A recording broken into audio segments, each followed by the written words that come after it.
인체에 필요한 영양분을 공급하고 알코올과 약물을 해독하는 간. 하지만 과도한 음주문화, 피로, 스트레스로 인해 우리의 간은 병들어가고 있습니다. 특히 B형 간염이나 C형 간염 바이러스는 아무런 증상 없이 숨어 있다가 간암으로 발전하기도 하는데 과연 침묵의 장기, 간을 지키는 방법은 무엇일까? 부산 내과학회 이사장을 지내고 고신대학교 보건병원 병원장으로 국내외 나눔 의료를 실천하고 있는 지역 대표 건강지킴이 명의 이상욱 교수. 간 분야 최고 권위자 이상욱 교수와 함께 간이 편안해지는 건강법을 알아봅니다. 자, 한번 보입시다. 혈색을 한번 살펴보고 제가 30년 가까이 간만 보다 보니까 들어올 때 얼굴을 쳐다보고 냄새를 맡습니다. 근데 오늘 뭐 특별히 나쁜 우리 안 부장님이 얼굴 좋으시고 또 화장을 해서 내가 잘 못 알아보겠는데 일단 입술 색깔이나 박수 소리 봤으면 간은 괜찮을 것 같습니다. 여러분 제가 오늘 주제가 간 편한 세상입니다. 근데 항상 제가 생각을 할 때 간 편한 세상이 과연 간 편한 세상인가? 간혹 제가 생각을 해보거든요.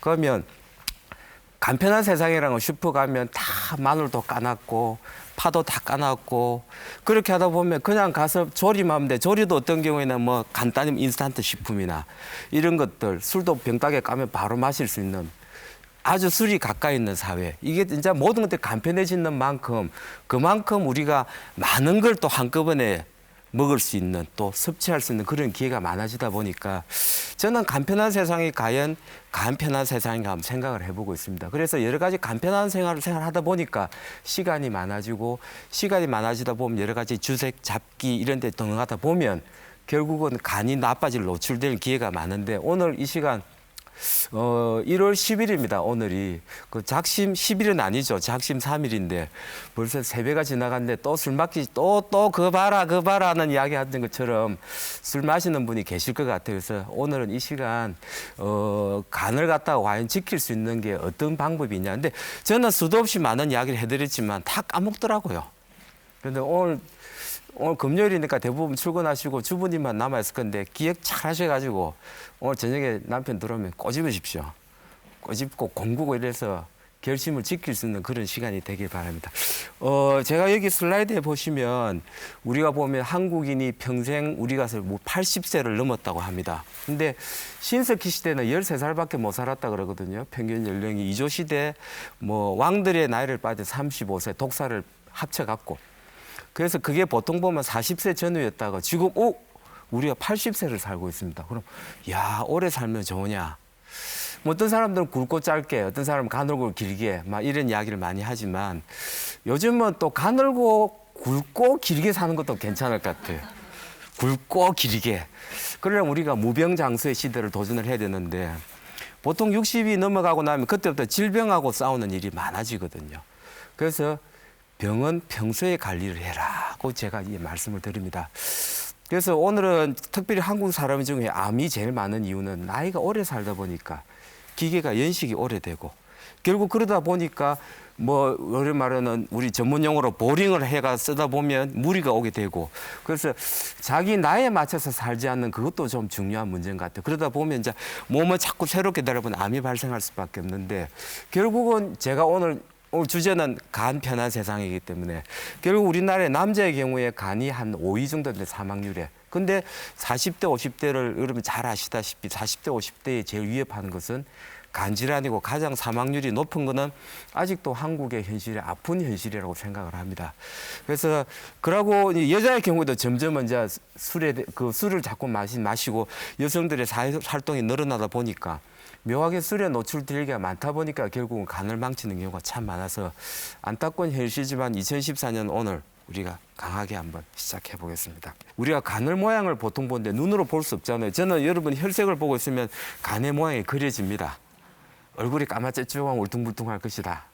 얼굴이 뽀얀 사람은 뭐 간이 좀 깨끗할 것이다. 그래서 제가 보면 어느 세월을 오래 하다 보니까 얼굴을 탁 쳐다보면 저 사람 간이 요따만한 사람. 꼭 우리가 사업을 해보면 간이 크다 적다고 이야기하는 게 아니고 저는 딱 들어오면 간이 크겠다 적겠다 그렇게 알 수 있는데 여기 보면 이 정상간의 모양은 핑크색으로 슬라이드에 보면 핑크색으로 뽀짝뽀짝합니다.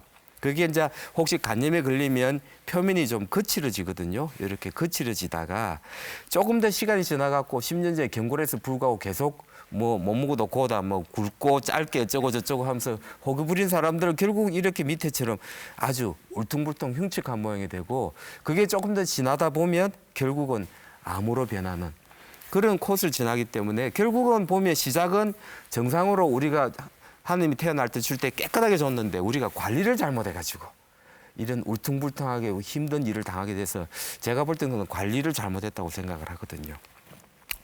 그하고 그걸 갖다 이제 모양을 보는데 저는 초음파로 그림을 제가 직접적으로 뭐 이렇게 좀비도 아니고 쳐다볼 수도 없는 것이고 얼굴 쳐다보고 초음파를 딱 걸면 좋은 사람부터 나쁜 사람까지 표가 쫙 나요. 이렇게 쭉 나는데 보면 우리 보통 보면 초음파 아시죠? 보통 보면 우리 검사하러 가시면 그냥 피만 뽑고 오시거든요. 남편 뭐 피만 뽑고 난 뒤에 나 검사 다 했다 하고 당당히 들어오는데 절대로 그러시면 안 됩니다. 저 같은 경우는 얼굴을 쳐다보면 딱 보면 아, 간 크기가 나오는데 여러분들 모르시잖아요. 그래서 그런 경우에는 피 검사를 하고 난 뒤에 반드시 초음파를 같이 하는 것이 그게 좋거든요. 그러면 여러분들 보면 눈으로 직접 보거든요. 검사해보면 괜찮다 하더라고. 그런 이야기를 하거든요. 그러고 당당하게 돌아와요. 근데 초음파를 딱 대보면 저는 얼굴 보면 저 사람 물거리가 갔는데 근데 실제로 보면 초음파를 안 하고 오거든요. 피검사 괜찮다 하는데 술가 그런 이야기를 해요. 근데 초음파를 대보면 이렇게 울퉁불퉁한 모양으로 변했는 걸 알 수 있고 그래서 참 어떤 경우는 피검사만 계속 했다는 이야기를 해요. 피검사만 계속 해가는데 절대로 그러지 마시고 뭐 돈이 아깝다 생각하지만 우리가 간편하게 살면 돈도 많이 세이브 되잖아요. 그래서 간편하게 하기 위해서는 우리가 반드시 초음파를 같이 하는 것이 돈 아깝다 생각하지 마시고 그러고 다행히 대한민국은 참 좋은 나라라서 매년 검사를 시켜주십니다. 1년에서 2년 사이에 그 나이가 40이 넘어가면 열심히 일했기 때문에 국가에서 또 매년이나 1년 내지 2년 간격으로 검사를 하라 그러거든요. 근데 꼭 못됐게 당한 사람이 있어요. 시간 없다 하고 바쁘다 하고 하는데 그 저한테 초음파 검사로 하면 굉장히 비싸거든요. 근데 국가에서 해준다고 할 때 참 우리는 좋은 나라입니다. 그래서 올해는 혹시 검진이 나온다면 작년에 안 했던 분들은 올해 1월 달에 가서 퍼뜩 하십시오. 저한테 오지 마세요. 저는 뭐 한잔 마서 힘드니까. 가까운 병원 가셔갖고 초음파 검사를 하시면 되고 반드시 1년 내지 2년 간격으로 초음파를 해주는 게 좋을 것 같은데 혹시 정말 간이 나쁘다. 그런 분들은 1년째 한 번 정도는 꼬박꼬박 해주셔야 돼요. 피 검사를 같이 하시고 영 괜찮은 분들은 뭐 1년만 한 번이면 국가적으로 낭비니까 그러실 필요는 건강검진 정도만 하시면 되지만 본인이 간이 나빠질 이유 뭐 있을까요? 술, 담배, 과도한 스트레스 그다음에 자기 생활을 잘 알 거야 아마. 내가 이 정도면 간이 나빠질 거라는 건 알 수 있는 사람들은 반드시 해야 되고 특별히 우리가 말하는 간염 있는 사람들은 반드시 6개월에 한 번씩은 가서 검사를 하시는 것이 굉장히 도움이 되고 또 지금은요 언제 생길지 모르거든요.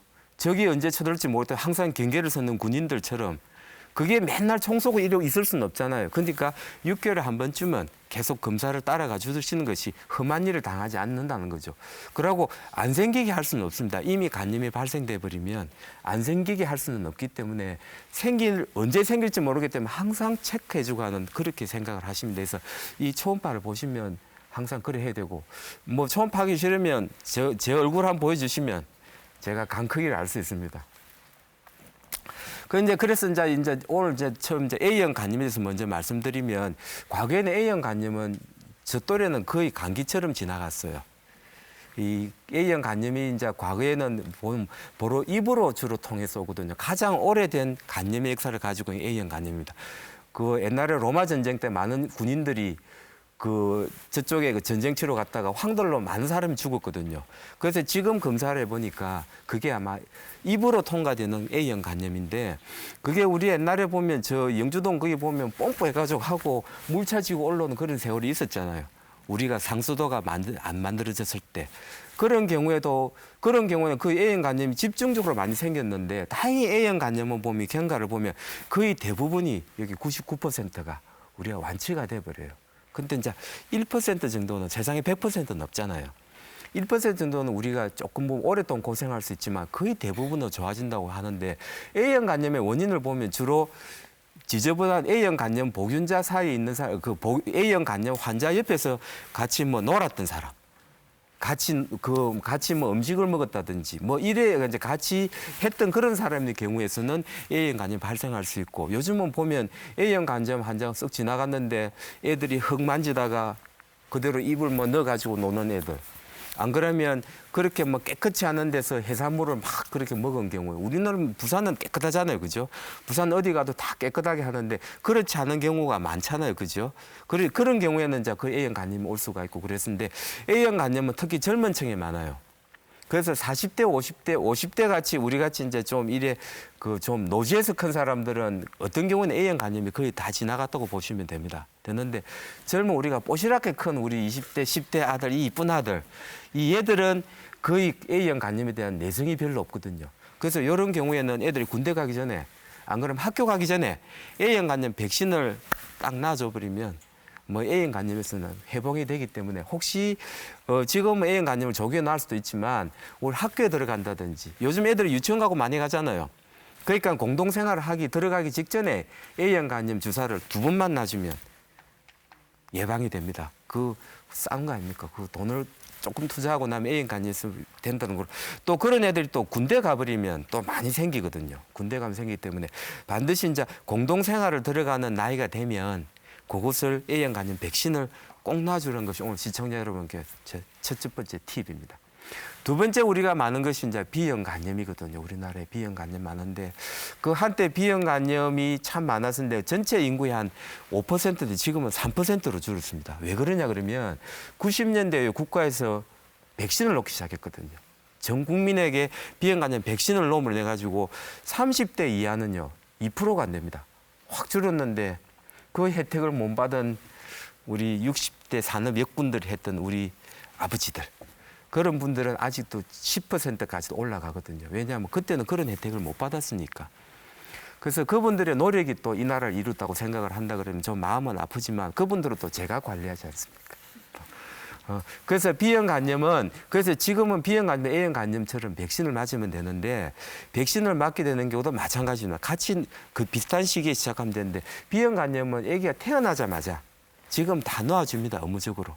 그래서 구태여 병원에 가서 맞을 필요는 없을 건데 B형 간염 백신을 내가 맞았는데도 맞았는데 항체가 안 생기더라. 그런 사람들은 또 맞을 필요는 없어요. 근데 한 번 생긴 사람들이 두 번째 한 번 더 맞아요. 두 번째 맞아가지고 한 5%는 안 생기거든요. 안 생기는 거는 뭐 살찐 사람, 뭐 여러 가지 면역이 약한 사람들은 안 생기는데 두 번 맞고 나한테 안 생긴다 그래도 또 찌를 필요 없습니다. 아프잖아요. 주사 자꾸 맞으면. 그 두 번 맞고 난 뒤에도 보면 인식을 합니다. 내 몸이. 아, B형 간염 저 나쁜 놈이 한 번 들어갔었지. 그럼 저런 스타일이 들어오면 내가 항체 생기지 기억을 하기 때문에 B형 간염 항체가 안 생겼다 그래서 그렇게 힘들어 할 필요는 없습니다. 그래서 백신은 꼭 맞아야 되고 간혹 가다가 저같이 이런 많은 환자들에 대한 사람들은 추가 접종을 맞아야 되는데 여러분 같이 뭐 건전하게 이렇게 일찍 일어나서 방청실에 나올 정도의 그런 분들은 절대로 추가 접종을 할 필요가 없고 일반대로 그럴 필요가 없어요. 그리고 B형 간염 과거에는 뭐 맛있는 거 먹어라, 뭐 편하게 지내라 막 이야기를 했지만 지금은 치료제가 잘 나와 있거든요. 그래서 그 치료의 기회가 언제 치료를 할 거냐 그게 중요하지. 우리가 약은 나와 있거든요. 근데 그 약을 언제 치료할 건지 언제 시작할 건지는 전문가들한테 맡겨야지. 텔레비 보고 있으면 뭐 나왔다더라 근데 그게 언제 현실화될지 모르고.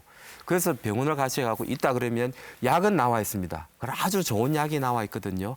그래서 그 약을 먹으면 지금 과거에는 살아있을 만한 사람이 아닌데 뭐 아침에 나타나고 건강한 얼굴로 탁 나타나는 그런 기적 같은 일이 지금 벌어지고 있는 것은 B형 간염에 대한 약이 잘 나와 있습니다. 종류가 많이 나와 있어서 그 약을 꾸준히 먹어준다 그러면 그렇게 B형 간염을 죽이는 게 유일한 방법이거든요.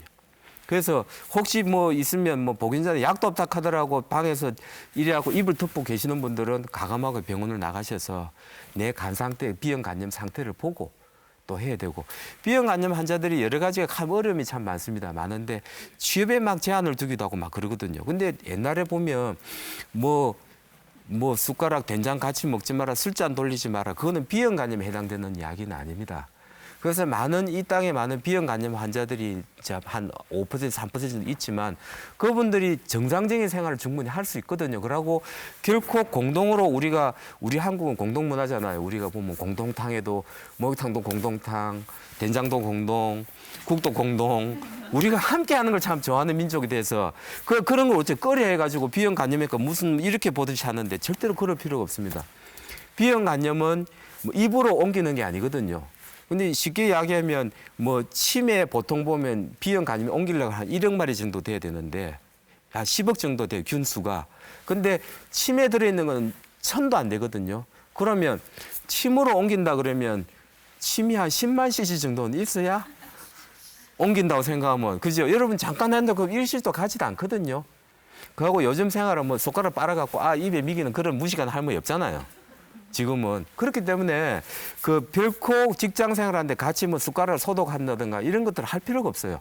하실 필요가 없는데 그 대신에 주의할 거는 본인이 무리 안 하면 된다는 거죠. 무리하지 않으면 된다고 생각하기 때문에 충분히 그런 것들은 치료하고 또 본인이 관리한다 그러면 비형 간염은 정상적인 활동, 결혼, 모든 것들을 다 할 수 있는 세월이기 때문에 본인이 어떤 마음을 가지냐에 따라 가지고 달라진다는 거죠. 내가 특별히 이제 비형 간염을 가진 자녀들의 혹시 부모님들 계시다 그러면 오늘 이 시간 저 강의 듣고 아이들에게 힘주는 그런 시간이 됐으면 좋겠습니다. 그러고 이제 그 여러 가지가 간염을 하다 보면 급성 간염이 앓다 보면 결국은 대부분의 경우는 다 좋아지지만 만성으로 넘어간 경우가 많거든요. 그 중에 또 대표 최근에 우리가 위협하는 것이 C형 간염입니다. 그런데 이 C형 간염이라는 것은 여러 가지가 있지만 B형하고 C형은 거의 사촌이라고 생각하십니다. 균은 분명히 다른 균이지만 B형 간염보다는 C형 간염은 특별히 피로 많이 전파가 많이 됩니다. 피로 많이 되기 때문에 B형하고 C형하고 도대체 뭐가 다르노? 거의 같다고 보시면 됩니다. 근데 단지 C형 간염이 조금 더 무섭다는 거. B형 간염 한 20%가 만성화되지만 C형 간염은 한 80%가 50% 이상이 만성화될 수 있는 확률을 가지고 있기 때문에 또 C형 간염이 또 많은 문제가 되고 있습니다. 근데 B형 간염을 조심하는 사람들 C형 간염도 조심이 됩니다. 조심이 되는데 C형 같은 경우는 주로 피로 많이 가거든요. 피로 많이 가는데 C형 간염 같은 경우는 다음 같은 경우에 C형 간염을 많이 의심을 합니다. 1990년 이전에 수술한 사람. 그건 왜냐 그러면 90년 이전에 C형 간염이라는 존재를 몰랐습니다. 존재를 몰랐기 때문에 90년 전에 C형 간염이라고 이제 수술했던 사람들은 요즘 슈를 긁었던 사람, 어떤 사람 이야기를 해요. 근데 그거는 그 병원 잘못이 아니고 진단법이 없었습니다. 아예. 그렇기 때문에 1990년 이전에 수술한 적이 있는지, 혹시 안 그러면 마약을 하는지, 안 그러면 부적절한 뭐 성관계 하든지, 뭐 이런 것들 있죠. 성생활에 문란하든지 이런 것들을 우리가 많이 따지거든요. 침을 맞았는데 요즘 침은 또 일회용 침 쓰거든요. 옛날에 C형 간염 진단 안 됐을 당시에 그 침 같은 게 맞는 경우가 참 많은데 참 C형 간염을 조심할 수밖에 없는 것이 백신이 없어요. 백신이 없기 때문에 C형 간염을 피해 다닐 수밖에 없고, 왜냐하면 C형 간염 백신을 만들어내면 워낙 변종이 많이 생기니까 소위 말하는 돈이 안 되는 거라. 그런데 곧 개발이 될 것 같습니다. C형 간염의 전체적인 구조가 나와서 곧 그 우리 아이들은 아마 그런 과학의 혜택을 받지 않을까 그런 생각이 듭니다. 그래서 이 C형 간염 주로 50대, 60대가 주로 참 많이 생기거든요. 왜냐 그러면 좀 늦게 발병이 되기도 하고 좀 흉한 모습으로 막 진행이 됩니다. 그래서 B형 간염보다 C형 간염이 조금 더 독한데 C형 간염 같은 경우는 또 치료법이 참 잘 나와 있습니다. 잘 나와 있어서 그 치료법이 나와서 지금 C형 간염 인터페론이라는 주사를 맞는데 50에서 70%가 좋아집니다.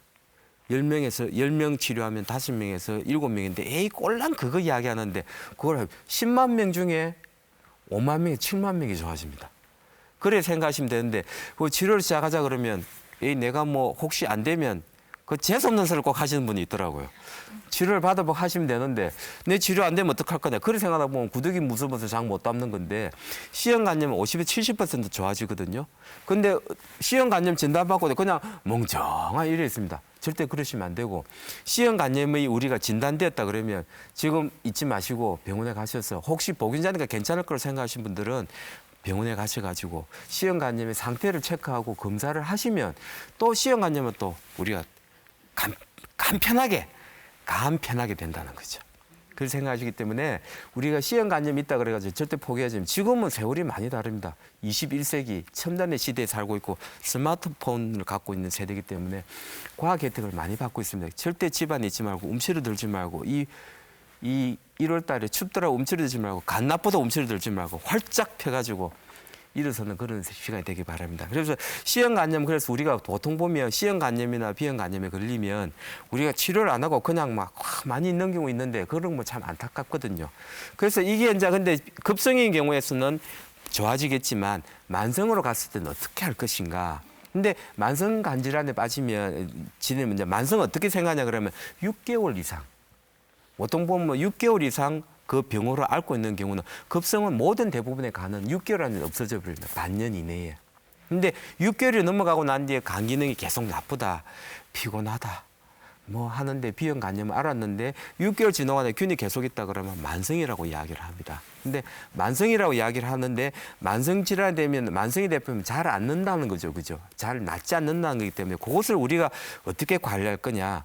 그래서 이런 경우는 우리가 체크할 수밖에 없습니다. 피 검사를 계속하고 석 달에 한 번씩, 6개월에 한 번씩 오십시오 해서 계속 체크를 해가면서 내 간 상태가 어떤 형태를 취해가는지를 추적하는 것이 가장 좋은 목표거든요. 그래서 장기적으로 봤을 때 그렇게 추적함으로 인해 가지고 관리를 하고 관리를 통해서 우리가 암이 발생 안 되게 하는 게 그 목적이기 때문에 저희들이 보면 오세요 그러면 뭐 바쁜데요 그러면 뭐 자기가 바쁘지 뭐 나는 바쁠 거 없거든요. 근데 제가 볼 때는 바쁜 경우가 있는데 자기 바쁘다는 이유로 안 오게 되는 경우는 결국은 나중에 큰 돈을 들이게 됩니다. 그래서 굉장히 조심을 해야 되기 때문에 그래서 우리가 바이러스 감염을 우리가 백신을 비형 감염 백신을 맞는다고 이야기를 하지만 그럼 어째 그러면 예방을 하고 그런 이야기를 하는데 아까 제가 이야기했죠. 감염 바이러스는 절대로 일반적으로 약국에 파는 알코올로 소독이 안 된다. 10분씩 100도씨를 팔팔 끼리 갖고 압력솥으로 막 15분 정도 쪄야 균이 없어지는 거거든요. 바이러스가. 그래서 반드시 소독을 하는데 소독은 여러분들이 하기는 힘들어요. 그거는 병원에서 하는 거는 충분히 그런 건 다 하고 있기 때문에. 근데 여러분이 조심해야 될 거는 딱 보시고 있다가 좀 지저분하다 하면 빠지세요. 좀 지저분하게 보이면 안 가는 게 낫습니다. 그 깨끗하고 지저분한 거 금방 아시잖아요. 딱 보면. 주변의 분위기, 냄새 이런 거. 그래서 그런 걸 보시고 하면 일단 피해 주는데 손을 항상 깨끗이 씻어야 되는데 손 씻으라 그러면 뭐 물 이래 흐르는 물에 싹 흘리고 말하는데 반드시 깍지 끼고 제가 말씀드리지만 반드시 깍지 끼고 요 사이에 균이 많거든요. 그 우리 손에 균이 제일 많은 자리가 손톱 밑에, 그다음에 요 틈새 많거든요. 그래서 손 씻을 때 이렇게 하는 것보다는 반드시 이렇게 비누칠 했으면 이렇게 해가지고 흐르는 물에 딱 씻으면 참 좋을 것 같거든요. 그 세 번째는 규칙적인 습관인데 단순하게 살자. 우리가 간편하게 사는 것보다는 단순하게 살자. 일찍 일어나고 일찍 자고 또 집 옆에 나는 부성기를 먹어가지고 하고 너무 맛있는 것보다는 내 몸에 적절하게 먹는 그런 단순하게 사는 것이 가장 좋은 방법인데 그래서 규칙적인 습관도 거기에 들어갑니다. 그다음에 과도한 음주. 뭐 술에 나중에 이야기를 하겠지만 참 이 술이라는 게 너무나 좋은 음식이라고 이야기를 하지만 이 나라에 들어와서는 왜 그랬대 사람들을 망치는지 참 안타깝지만 그하고 이제 음식은 조리해서 먹는 생식을 요즘 생식을 많이 하는데 괜찮거든요. 근데 많은 것들이 보면 우리가 요즘 어떤 뭐 TV를 보면 먹고 싶은 게 변해 없잖아요. 어떤 TV를 보고 있으면 그만큼 이렇게 이 보면 지구 대기 환경이 그만큼 이래 오염이 돼가 있고 있기 때문에 껍질 있는 것은 되도록이면 껍질 벗겨 먹고 유기농보다는 저는 저기농이라고 생각하거든요. 이제 공해가 좀 덜 들어간 제품이라고 생각을 하는 것이 대기 자체가 많이 그렇기 때문에 껍질 있는 건 되도록이면 깎아 먹는 게 좋다고 생각이 들고 그다음에 뭐 나이가 들면 사실은 약심으로 살라 그래요. 약힘으로 심이라면 안 되죠. 약힘으로 살라 그러잖아요. 그죠? 근데 우리가 보면 나이가 들면 들수록 밥보다 약이 더 많은 것 같아요. 뭐 한두 먹고 좀 요즘 같이 워낙 간편하게 살라 하니까 비타민도 약, 뭐도 약 막 이런 이야기를 하니까 먹게 많이 되다 보면 과도하게 된다는 거죠. 근데 가장 좋은 것은 음식으로 하는 것이 가장 좋다는 겁니다. 그다음에 이제 우리가 보면 가장 많이 우리가 생각을 할 때 우리가 뭐 여러 가지가 있겠지만 우리가 생각을 할 때 보면 지방간도 보면 참 많거든요. 지방간 같은 경우도 보면 우리가 생각을 할 때 그 보통 보면 검사하러 가면 지방간이라고 많이 이야기하잖아요. 지방간이라고 많이 이야기를 하는데 그 지방간이 과연 그러면 우리 몸에 나쁜 것인가? 반드시 그렇지는 않다는 거죠. 그래서 보통 보면 지방간이라는 것은 우리 몸속에 전체적인 간의 무게에서 5% 이상 기름이 찬 건데 우리가 보면 정육점에서 소고기를 이래 썰어 보잖아요. 그죠? 소고기를 이래 착착착 썰어 보면 기름이 나오잖아요. 그죠?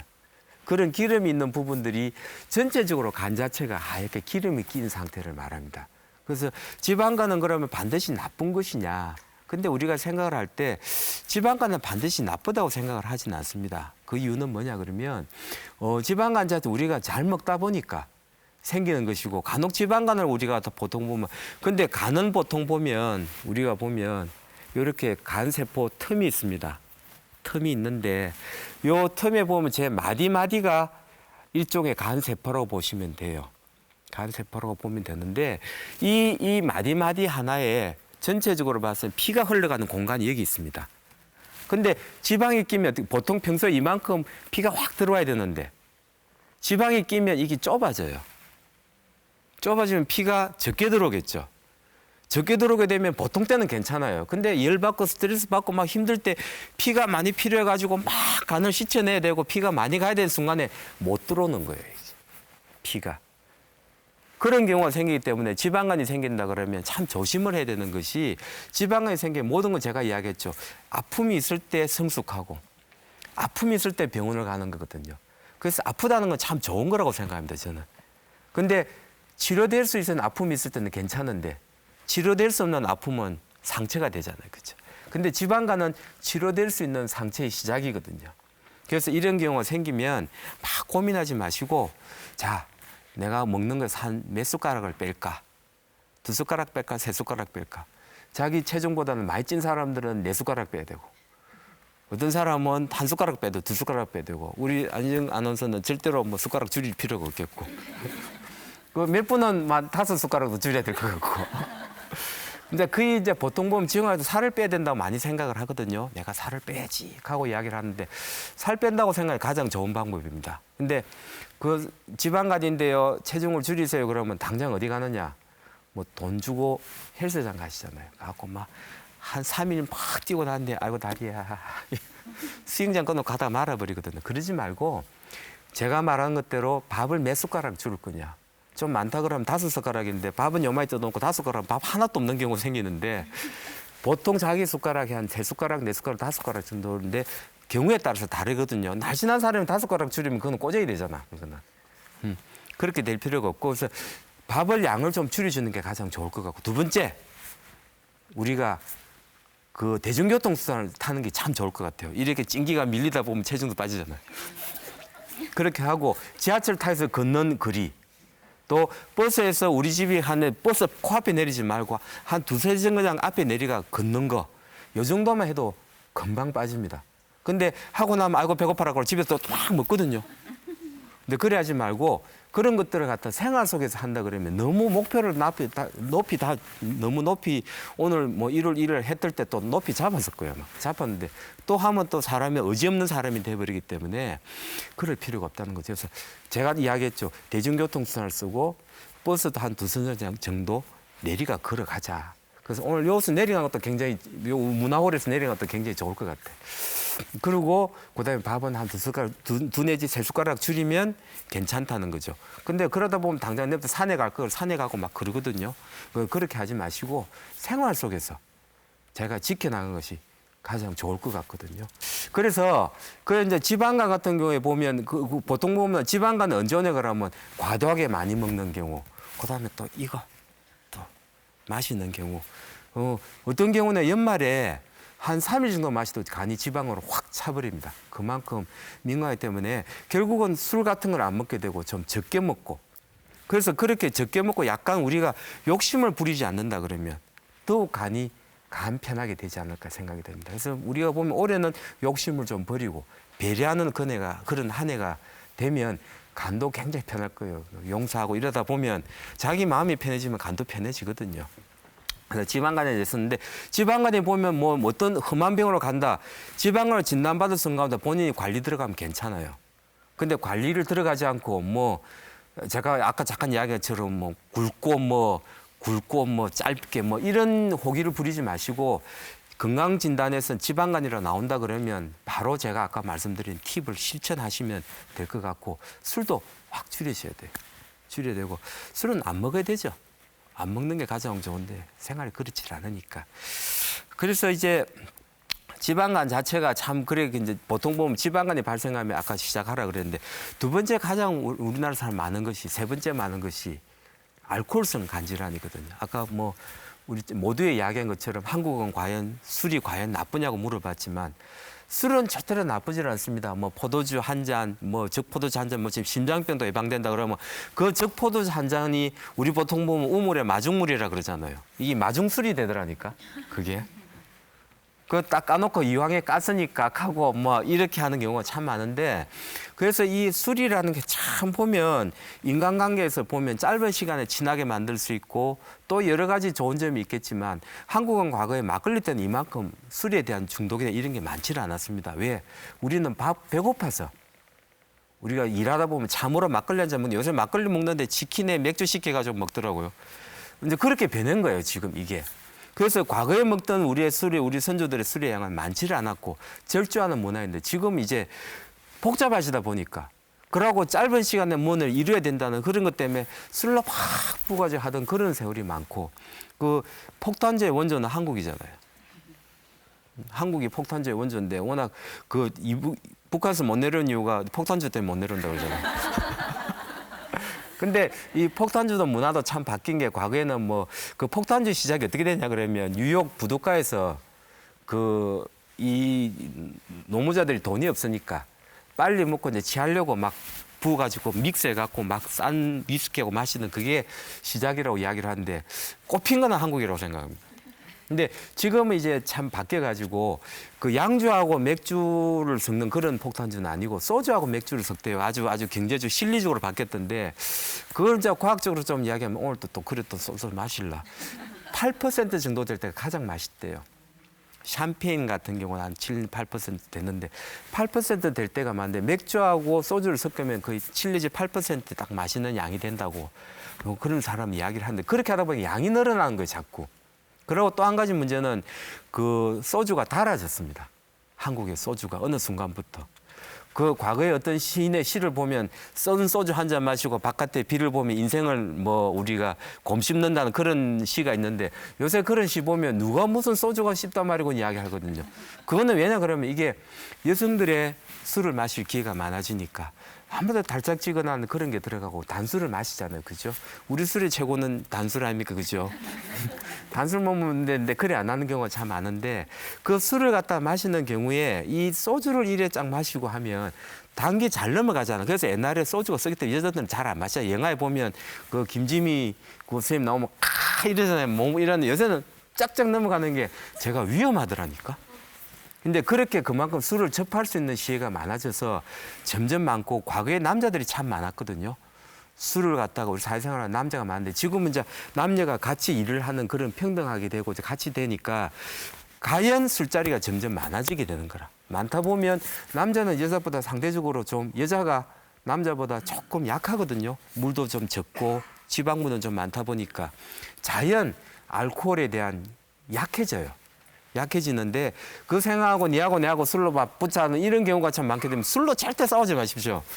주먹하고 술로 절대 싸우지 마십시오. 그거는 세상은 싸울 필요 없는 세상을 만들어내는 우리의 목표인데 근데 술을 먹다 보면 점점 양이 많아지는데 그럼 하루에 우리가 먹을 수 있는 양이 어느 정도냐 그러면 우리 표처럼 맥주 2병 그러면 맥주 2병 안 그러면 소주 반 하루에 80g 정도인데 보통 40g이 안전선이라고 그래요. 40g은 소주 반병 맥주 2병인데 이거는 주당들한테 들으면 마중술밖에 안 되거든요. 이게. 근데 이 정도 하는 거는 아무 일도 안 하고 정말 바른 생활을 하는 사람들인 요 정도 먹어도 괜찮은데 우리는 그렇지 않잖아요. 사회생활도 해야 되고 뭐 좋은 비타민C도 먹어야 되고 뭐 이건 놈들이 좋다고 기가 얇아지고 이것저것 먹다 보면 점점 더 간에 나빠질 위험층이 참 많기 때문에 이거는 정말 깨끗한 사람들이 양이고 보통 사람들은 이 정도도 어떤 경우는 양이 많은 거죠. 근데 그래 옛날부터 저 이 교수 나와가지고 소주 반 비우면 괜찮다 하더라. 절대로 그런 거 아닙니다. 술은 되도록이면 안 마시는 게 좋은데 꼭 필요하다 그러면 계획적으로 마시지 우발적으로 마시지 않았으면 좋겠다는 거죠. 근데 우발술이 참 많거든 보면. 근데 뭐 시간을 보면 보통 보면 밥 먹고 우리 보면 밥 먹고 하지 왜 공복시 하느냐고. 그러니까 근데 속이 비었을 먹는 술이 더 맛있다 그러면서 주당들은 그런 이야기를 하대요. 저는 뭐 술을 마시진 않지만. 근데 보면 몸속에 음식이 들어있으면 술이 그만큼 천천히 흡수가 됩니다. 그래서 그만큼 갑자기 한꺼번에 확 들어오면 우리가 쓰나미 몰려면 많은 사람들이 다치잖아. 근데 파도가 넘어오면 괜찮은 것처럼 천천히 흡수가 되면 간도 여유가 있습니다. 여유가 있는데 공복 시에 한 끊음 상태에서 쫙 들여 마시면 100% 흡수가 되거든요. 흡수가 되면 반드시 술을 먹으러 갈 때는 이제 어느 정도 반배는 채우고 가시는 것이 좋지 않을까 하고 그런 게 이제 이 표에 보면 나타나 있습니다. 그러면 이제 술을 마시면 어떤 병들이 오느냐? 지방간, 그다음에 알코올성 간염, 그다음에 그 계속적으로 뭔든지 계속하면 알코올성 간경화, 끝장을 보자 그러면 간암 이렇게 쭉 가거든요. 그래서 보면 그 지방간이라도 그래서 보통 보면 거의 정상이 없어요. 제가 이야기한 거 간은 침묵의 장기라고 맨날 이야기하는 것처럼 그게 이게 보면 아파야 되는데 이게 막 부라 마시라도 전혀 반응을 안 하고 있다. 뻥 터진 경우가 참 많은데 보통 뭔데 피곤하다 그러거든요. 피곤하다 그러는데 그게 뭐 며칠 동안 밤샘을 하고는 피곤한 정도가 아니고 보통 평소대로 하는데도 불구하고 물론 우울증 같은 게 없어야 됩니다. 우울증 같은 게 없어야 되고 평소대로 건강한 사람이 갑자기 막 매가리 없이 막 힘이 없다. 숟가락도 들기 싫다. 뭐 이런 경우가 생긴다 그러면 그거는 간이 나쁜 거고 뭐 3박 4일 막 밤샘하고 막 여러 신경 쓸 일이 있어 피곤한 거는 그건 피곤하다고 치지를 않습니다. 그래서 피곤하면 저를 찾아와서 뭐 피곤하면 저는 좋기는 좋은데 피곤하다고 반드시 간이 나쁘다는 건 아니라는 거죠. 그다음에 피곤을 한 것도 우리가 객관적으로 내줄 수 없습니다. 수치가 높으니까 피곤하고 덜 높으니까 피곤하다 그런 게 아니거든요. 그래서 검사를 했을 때 수치가 괜찮다 그러면 피곤함을 가지고 내가 피곤한데 왜 수치가 정상으로 나오냐 그러면 자기 생활을 둘러봐야 됩니다. 내가 얼마나 피곤한 생활을 사는지 스케줄을 조정하고 이래야 되는데 일반적으로 지방간이 오면 약간 오른쪽이 좀 뻐근합니다. 얘기가 뻐근한데 내가 지난번에 어느 뻐근하다 그랬더니 많이 찾아와요 뻐근하다고. 근데 어떤 경우는 보면 이 공치는 사람들 오른팔을 많이 쓰는 사람들 이 근육통이 있거든요. 긴장을 했다. 막 체를 많이 썼다 이러면 많이 쓰는 경우에 올 수가 있거든요. 올 수 있기 때문에 여기가 아프다 그러면 단지 간이 나쁜 건 아니지만 보통 보면 근육통 같은 금방 좋아지지만 계속적으로 그렇다 그러면 한 번쯤은 제가 아마 초음파를 한번 해보고 저한테 얼굴 보면 간이 크겠다 작겠다고 할 수 있거든요. 그래갖고 이제 하는데 이제 지방간염 제가 말씀드렸고 두 번째는 알코올성 간염이 오면 수치가 올라갑니다. 이제 검사하면 표가 나기 시작하거든요. 표가 막 나기 시작하면 이 표가 나면 안 됩니다. 술 잡수지 마십시오. 그런 이야기를 하는데 그래도 생활이 그렇지 않지 않습니까? 자기 의지는 그렇지만 환경이 그렇다 보면 그런 경우가 많은데 간염이 와버리면 피곤하고 또 입맛이 떨어집니다. 그다음에 체중이 감소가 되고 심하면 황달까지 오거든요. 근데 알코올성 간염이 오면 술량이 확 줄어버립니다. 술맛이 없고 아침에 깨질 않고 그러다 조금 더 진행돼 가지고 계속적으로 고해가지고 계속적으로 마시면 결국 간 경화가 와서 배도 부르고 황달도 오고 그래서 저를 찾아와서 살려주십시오 하는 이야기를 하거든요. 근데 알코올성 간염까지는 돌아갈 수 있습니다. 치료될 수 있는 상처라는 거죠. 근데 간 경화가 와버리면 치료를 해도 상처가 흔적이 많이 남고 그 여러 가지 문제가 생기기 때문에 당신은 알코올성 간염이 왔습니다. 그러면 그 자리에서 뒤도 안 돌아보고 한 방울도 안 마셔야 됩니다. 얼마 동안? 6개월 동안. 6개월 동안 더 지속되면 우리가 보면 우리 단군 신화들 보면 그 곰도 6개월 마늘 묻고 사람 됐잖아요. 그러니까 이 술을 6개월 끊는다는 것이 굉장히 힘들겠지만 6개월 끊고 나면 알코올성 간염은 다 좋아집니다. 그다음에 알코올성 간암도 다 좋아져요. 그렇게 돼서 여러 가지를 생각했을 때 참 좋고 그 어떤 경우는 있거든요. 나는 술도 마시지 않는데 왜 간염이 오느냐. 알코올성 그 지방간이 왔다 이야기하면 어떤 분은 억울해하시는데 이런 경우도 있습니다. 너무 많이 살찐 사람들, 너무 맛있게 먹는 사람들. 그러면 삼겹살 이런 맛있는 걸 주로 좋아하는 사람들, 살찐 사람들이 보면 이유 없이 간이 나빠진 경우 있거든요. 근데 술 때문에 생긴 지방간 같은 건 괜찮은데 술을 안 마시고 생겼던 지방간은 더 나쁘다는 거죠. 그래서 만약에 B형 간염도 지방간이 왔는데 술도 안 마시고 B형 간염도 없고 C형 간염 놓는 사람들은 조금 더 관리를 해서 제가 말하는 아까 버스 세 정거장, 뭐 대중교통 수당, 밥 세 숟가락, 두 숟가락, 한 숟가락 이렇게 줄여 나간 것이 제가 좋을 거라고 생각됩니다. 그다음에 이제 최근에 많은 것이 약이거든요. 텔레비전 켰다 보면 뭐 온 약이 많이 나오잖아요. 이제 우리 식품으로 나오죠, 그죠? 식품인데 다 나쁘다고 이야기는 하지 않습니다. 근데 이 질병이 점점 어렵다고 이야기할 때는 점점 다른 데로 쫓아가거든요. 가가지고 이거저거 요즘 많이 뜨는 여러 가지 물질들이 많잖아요. 뭐 개똥쑥이라든가 막 이런 것들 있고 뭐 한때 효소 뜨고 막 그러는데 내 몸에 맞는지 이웃집 사람들을 쳐다보지 말고 내게 맞는지는 반드시 전문가하고 상의를 해야 됩니다. 파는 분하고 상의하는 것이 아니고 전문가하고 상의를 하라는 거죠. 그래서 그렇게 괜찮다고 이야기하면 가서 사셔가지고 복용을 하고 되고 모든 거는 과요불급이라고 많이 먹으면 좋지 않다는 거죠. 이 간편한 세상에 너무 먹기 좋게 돼 있고 편하게 돼 있거든요. 액기스 다 짜주지 이라는데 그게 과연 많이 먹게 되는 거죠, 자연. 근데 결코 많이 먹는 건 좋은 게 아니라는 거죠. 필요한 만큼 먹는 게 중요한 거고. 그래서 우리가 생각을 할 때 여러 가지를 보면 그래서 이게 결국은 과하다는 것이 나쁘다는 거죠. 그래서 일반적으로 보면 뭐 그럼 도대체 그럼 내가 언제쯤 병원에 가야 되지? 그러고 물어봅니다. 많이 물어보시는데 보통 보면 이렇게 됩니다. 부모 형제간 중에 혹시 간질환 있는 특히 B형 간염이 있다 그러면 한 번쯤은 검사를 해봐야 됩니다. 보통 보면 다 괜찮은 젊은 층은 괜찮은데 한 번도 병원 안 가본 분도 있더라고요. 이 의료 환경이 좋은 나라에서. 그래서 반드시 그런 분이 있으면 한 번쯤은 유전이 아니고 전염입니다. 이거는.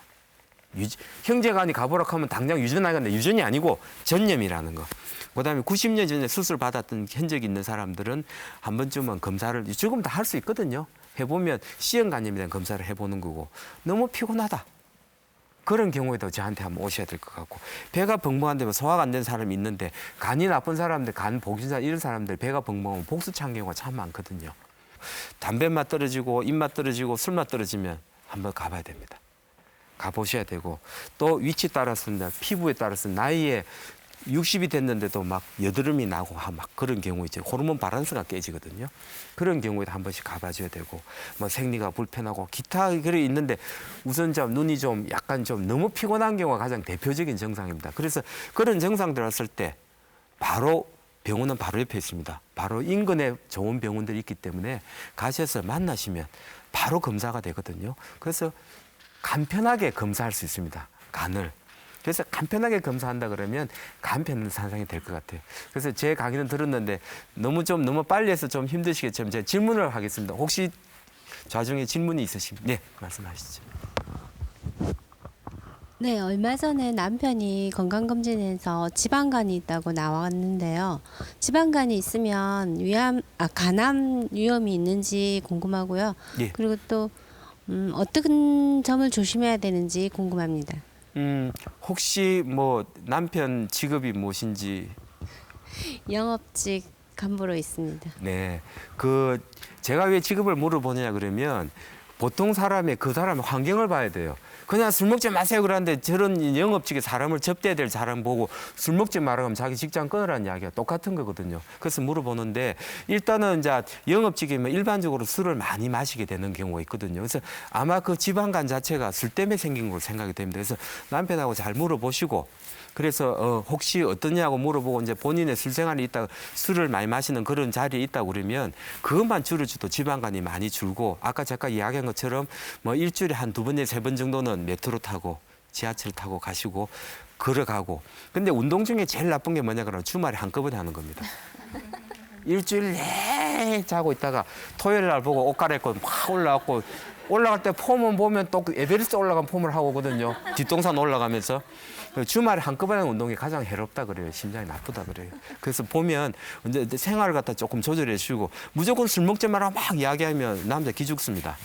그러니까 기도 살려주고 그래 해주시면 또 다른 질문 있으시면. 남편이 술을 좋아하는데 눈 흰자위가 노란 편입니다. 눈 색깔이 노란색이면 간이 안 좋다던데 사실인가요? 예, 눈 색깔이 노랗게 되면 반드시 황달이 온 거거든요. 근데 일반인들은 제가 황달 수치를 알 수 있는 것은 한 3 정도 돼도 황달이란 걸 알 수 있습니다. 저는 오랫동안 보았기 때문에. 근데 여러분들이 남편의 눈이 노랗다 이야기하면 적어도 10 이상 되는 겁니다. 근데 보통 보면 노랗다고 하는 게 노랗지 않은 경우가 참 많거든요. 그걸 어떻게 보냐 그러면 백일등 밑에서 까보면 다 노랗게 보여요. 백일등 밑에서 까보면 눈을 이렇게 보면 이렇게 보면 흰자위 있는데 그거를 형광등 밑에서 남편 것만 까지 말고 부부가 나란히 까야 돼요. 이렇게. 왜냐하면 내가 괜찮다 그러면 서로가 다르니까. 그래서 색깔이 비슷하다 그러면 부부가 색깔이 비슷하면 그건 괜찮은 겁니다. 근데 사람 따라 좀 차이가 나고 선천성 황달의 경우는 노란 사람이 있지만 일단 노랗다 그러면 병원을 가셔야 돼요. 간이 나쁜 걸로 봐야 되고 그 황달이 왔다 그러면 술만 끊어도 충분히 회복될 수 있기 때문에 집에 가서 당장 깔치 듣지 마시고 두드리 가면서 이렇게 술을 끊는 방을 가시면 좋을 것 같아요. 또 더 질문 없으시면 예 오늘 감사합니다. 네. 오늘 TV닥터 신병원 특강 두 번째로 간 편안하게 지키는 비법 우리 교수님께서 정말 유익한 말씀을 재미있게 잘해주셨죠? 네. 이제 간 편하게, 간 건강 잘 지키실 수 있겠습니까? 네. 아, 교수님 정말 오늘 유익한 말씀을 정말 많이 해주셨어요. 네. 저 필기하느라고 바빴습니다. 네, 여러 가지 말씀 중에서도 정말 이것만은 꼭 기억하자. 네. 한 가지만 꼽으신다면 어떤 게 있을까요? 간 편한 세상을 간이 편해지려 그러면 단순하게 생활하십시오. 단순하게 모든 스케줄도 단순하게 하시고 아침에 일찍 일어나서 일찍 자고 과식하지 말고 네. 여러분 다 하셔요. 그렇게 단순하게 사시면 간을 다칠 일이 거의 없고 단순하게 산다는 것도 마음 편히 사는 겁니다. 그래서 여러분이 마음도 편하게 하시면 그래서 남한테 나쁜 짓 안 하고 이러면 편하시면 간도 나빠질 일이 없다고 생각이 됩니다. 그래서 네. 간 편한 세상을 위해서는 단순한 생활을 하자. 아. 예. 간편하게 간 편한 세상이 되길 바라면서 오늘 강의 박수로 감사를 드리겠습니다. 고맙습니다. 네.